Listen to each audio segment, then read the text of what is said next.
అండి అందరికీ నమస్తే. సో వినాయక చవితి రోజు పూజకి నేనేం పెద్ద డెకరేషన్ చేయలేదు. సో లైట్గా చేద్దామని అరిటాకు పెట్టేసి ఓం రాసి తోరణాలు రామచిలుకలు పెట్టేసుకున్నాను. శ్యామని వాళ్ళ దగ్గర తెచ్చుకొని పీట మీద పసుపు రాసి ముగ్గు పెట్టేశాను. బొట్టులు పెట్టేసి ముగ్గులు డయాగ్రామ్లు చాలా వీక్ అండి. సో నన్ను తిట్టుకోవద్దు. అండ్ వేరే పీట మీద కూడా బొట్లు అవి పెట్టేసి పసుపు రాసి ముగ్గేస్తాను. అందు మీద అరిటాకు వేసేసి ప్రసాదాలు పెట్టేసుకున్నాను అనమాట.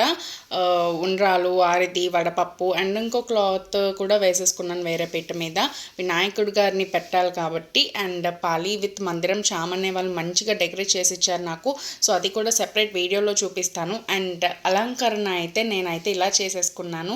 మీ అందరికీ నచ్చిందని అనుకుంటున్నాను. అండ్ మీ ఇంట్లో పండుగ ఎలా చేసుకున్నారో మీ అందరు కూడా కమెంట్ చేసి చెప్పండి. అండ్ మా శ్రేయాంశి కూడా మంచిగా పూజ చేసుకొని దండం పెట్టేసుకుంది.